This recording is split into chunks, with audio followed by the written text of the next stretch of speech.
Back with a Vengeance is the Season 2 finale of Ben 10, in which I would consider the best episode of Ben 10 Classic. Of course, that's my opinion, but I'm gonna explain why I think the way I do. But before that, I'm gonna give some backstory to this episode. This episode is the continuation of Kevin's storyline from Season 1 and 2, and is also the continuation of Vilgax's storyline throughout all of Season 1. This episode intertwines and concludes these two characters' storylines for the rest of Classic. Vilgax does come back in Secret of the Omnitrix, but that's just one movie. It's not a part of the actual series, it's a movie, so technically his story in Classic does conclude in Secret of the Omnitrix, but for the 4-season run, it is concluded in this episode right here. Just want to get that out of the way. If you want to deep dive into their storylines, go watch my other videos down in the description. But for a summarized version, Vilgax really wants Ben's Omnitrix, but gets blown up and goes into space. Kevin Levin gets mad at Ben and is trapped in a spaceship in another galaxy. Wow, they're both in the middle of space. Like, it would be really weird if they met, wouldn't it? That's the premise of this episode! But another element of this episode is that Ben has Master Control. This episode overall stacks two of Ben's best villains with the Master Control feature, and we get to see the Null Void. So I'm gonna recap and break down this amazing episode, and let's see why this is the best episode in Ben 10 Classic. The episode begins with Kevin Levin in control of the spaceship he was trapped on in episode 5, Grudge Match. I guess the champion of that episode lost control of the ship to Kevin, so rest in peace that champion from that one episode. He was pretty cool. Also, all the aliens who escaped the ship in Grudge Match are back on the ship under Kevin's control. So that means either option 1, the animators reused all the model sheets for the scene because they didn't want to redesign new characters for the scene, which I think is pretty boring. So we're gonna go with option 2, that Kevin went across the galaxy, recaptured all these aliens, and forced him to be a part of his crew. And Kevin Levin implies that he's been all over the galaxy. So with this statement, I'm gonna go with the assumption that Kevin re-enslaved all these aliens, which is pretty crazy, okay? That's pretty cool. Okay,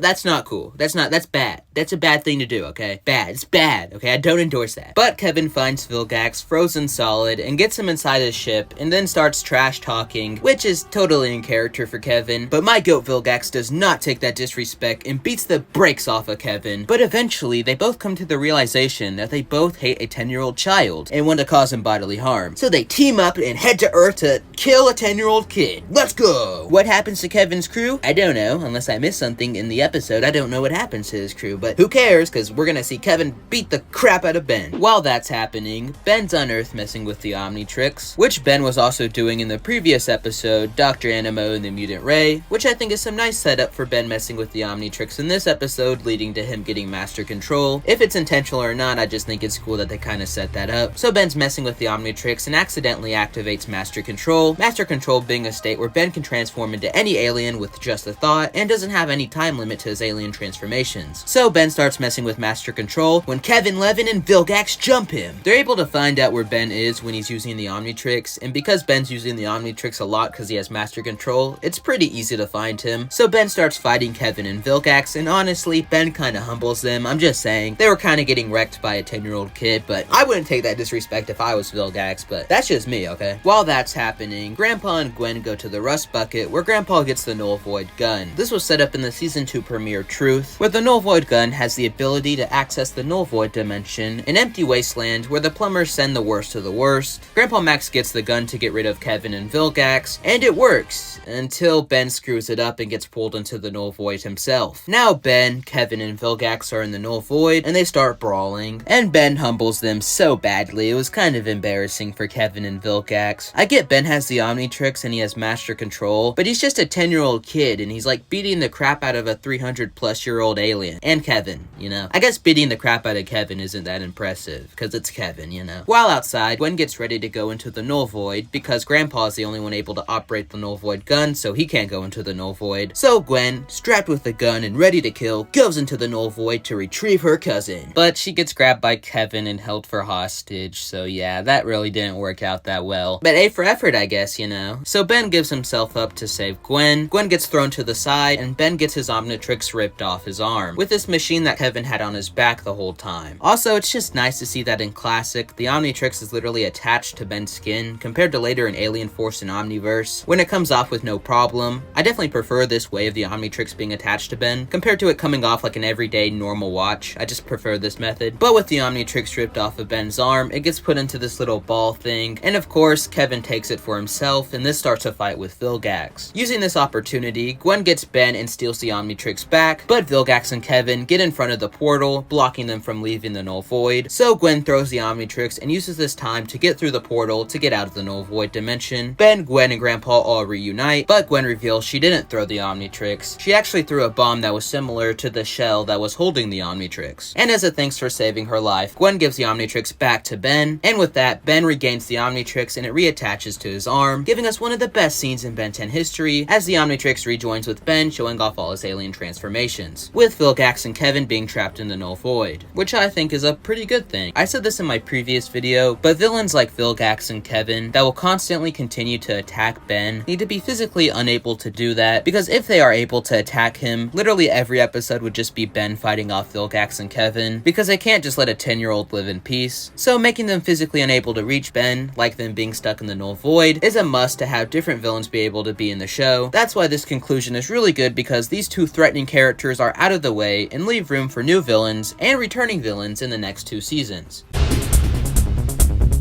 This was an amazing episode of Ben 10, but also an amazing finale to Season 2 and the storylines of Kevin and Vilgax. This episode concludes Vilgax's quest to get the Omnitrix that he started in Season 1, while keeping him as this intimidating and frightful presence to our main cast. This episode also concludes classic Kevin's storyline that was started in Season 1, Episode 7, Kevin Levin, where he starts out as a mirror to Ben's character and shows us the twisted path Ben could go down without his family there to support him. This episode does a great service to Kevin and Vilgax's character, but is also really good for Ben's character too. Ben getting master control and becoming kind of cocky was nice to see, but the best part of this episode was seeing Ben's maturity and growth of him giving up master control for Gwen and giving up his most powerful state for the well-being of his family. This episode also does a good job with either tying up or pulling loose threads together from previous episodes in this season to really feel like a season finale. The Null Void is a story element picked up in the season premiere, and Kevin being in a ship in another galaxy being pulled from his 2 episodes in this season. It also shows a plumber suit for Gwen, and that ties into Max using a plumber suit in episode 8, The Ultimate Weapon. It also carries over traits of Ben messing with the Omnitrix from Dr. Animo and the Mutant Ray, and this leads to him getting master control in this episode. All these things may seem like simple things for a season finale to do, but when watching in one sitting, it seems very rewarding. It makes the season look more tied together, and it seems like everything is important to the narrative. Or maybe I'm looking a little too deep into a kid's cartoon, but that's what this whole video is about and channel about, so you know, who cares? Who cares? Of course, this episode has great animation, voice acting, backgrounds, and very cool alien designs for the Null Void. All these things make the episode more enjoyable to watch. Also, the pacing of this episode is fast, but very good. When watching the episode, its pacing felt so smooth. Like, I looked and saw I was halfway done with the episode, and it felt like no time passed at all. This episode just has a great flow to it, which adds to the rewatchability factor of this episode. But on the other hand, because of the fast pace, we don't really get much time with Ben's master control or Kevin and Vilgax's partnership. This episode would have been much better as a 2-parter in my opinion, but because the pacing is so good, it doesn't even feel like 1 second of this episode is wasted. It's kind of like a double-edged sword. You have really good pacing for this episode, but you also don't get as much time as you would want with the characters and like kind of the relationships in this episode. Overall, this episode is fantastic. It's an easy watch, ties together all the story elements of the past 2 seasons very well, includes 2 of the most important characters in Ben 10's stories very nicely, and gives us good growth for Ben both mentally and in terms of his potential with the Omnitrix. I love this finale and truly think it's one of the best episodes of Ben 10 Classic, but with that, I'm done talking about Ben 10 for the day. I've been sitting here for over an hour recording this script because I kept messing up and stuttering. This episode is the best episode of Ben 10. I don't care, okay? The only competition is Secrets or Ben 10,000, but anything else is not acceptable. But if you enjoyed, please like, subscribe, and comment whatever the crap you want. I really don't care. If you want to, go watch my other Ben 10 videos. They're in a playlist somewhere, or go watch my non-Ben 10 videos if you want to. But with that, I'm like Ben's brain cells, and I'm not there.